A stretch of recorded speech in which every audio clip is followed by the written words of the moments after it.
আসসালামু আলাইকুম, জেন ম্যাথের স্কুল থেকে স্বাগতম। আজকে এই math test very very important. 2018 সালে চলে আসছে। আমরা এটা হচ্ছে চ্যাপ্টার 14 28 নম্বর এক্সাম্পল। চ্যাপ্টার 14 28 নম্বর এক্সাম্পলটা 2016 সালে আসছে, 18 সালে। এবারের জন্য খুব ভেরি ভেরি ইম্পর্টেন্ট।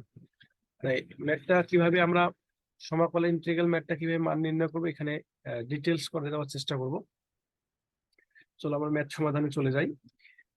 এখানে আমাদের সম্পূর্ণ ম্যাথটা যেটা দেওয়া আছে এটা তুলছি। সমাকলন 1 plus x ln x by x e to the power x dx.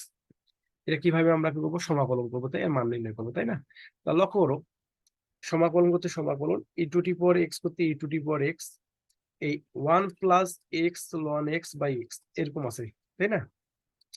এটা 1 এর নিচে তো এক্স আছে, এক্স লন এক্স এর নিচে আছে। এটা আমি যদি আলাদা করে লিখি তাহলে 1 by x plus x ln x by x, তাই না? এই এক্স এক্স এ কাটা যায়, তাহলে কি 1 by x plus ln x থাকে। তো এই যে 1 by x plus ln x আর ডিএক্স করতে ডিএক্স, এটা শুধু ভাঙানো হয়েছে এখানে। তারপর লক্ষ্য করো একটা জিনিস, এইটুকু একটু পরে চিন্তা করি। ওকে, এই লাইনটার পর কিভাবে কি হবে লক্ষ্য করি। সমাকলন ই টু টি পর এক্সটা আমি পরে গুণ করি। ই টু টি পর এক্স ঠিক রাখলো, এই লন এক্সটা ঠিক রাখলাম। এই 1 বাই এক্সটা যদি আমি ডিএক্স ডি এর ভিতরে নেই, তাহলে কি হবে?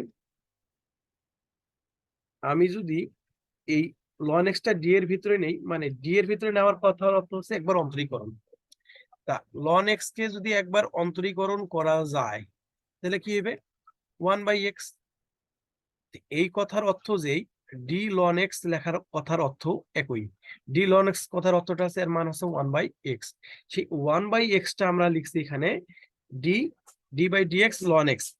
আর এই লন এক্স করতে লন এক্স আর ডিএক্স করতে ডিএক্স। আশা করি বুঝতে পারছো।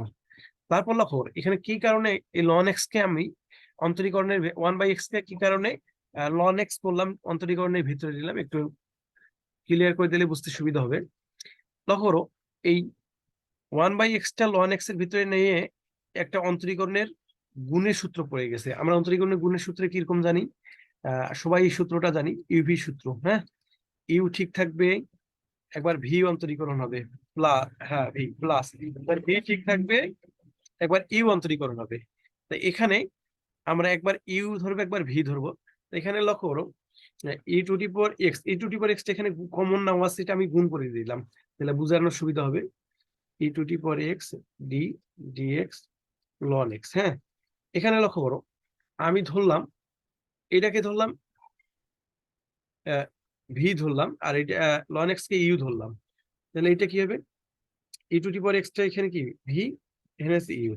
তা যদি এইরকম সাজানো যায় না, লন এক্স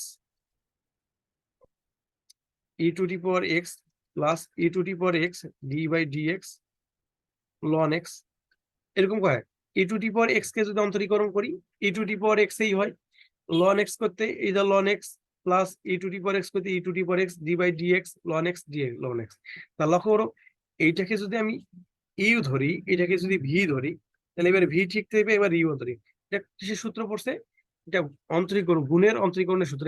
তাহলে অঙ্কটা কি রকম হবে? তাহলে ডি বাই ডিএক্স কি হবে? Ln x e to the power x, এরকম হবে না? তা লক্ষ্য করো, এখানে একবার অন্তরীকরণ করে আমরা এইটা পাচ্ছি, আবার সমাকলন আছে।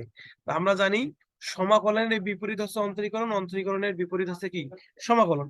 এইটা সম্পূর্ণ যদি অন্তরীকরণ করে কি পাই? এই ln x e to the power x পাই। সেটা যদি সমাকলন করি, অন্তরীকরণকে সমাকলন করি, তাহলে কি পাবো? Ln x e to the power x পাবো। আর এখানে হায়ার লিমিট আর লোয়ার লিমিট না থাকার কারণে, এটা অনির্দিষ্ট থাকার কারণে এখানে প্লাস থ্রি একটা কি হবে? যোগ হবে। আশা করি বুঝতে পারছো। এই জন্য একবেলায় আমরা লিখছি e to the power x ln x plus three. আশা করি বুঝতে পারছো। তারপরেও যদি কার কোনো সমস্যা থাকে অবশ্যই জানানোর চেষ্টা করবেন। আসসালামু আলাইকুম।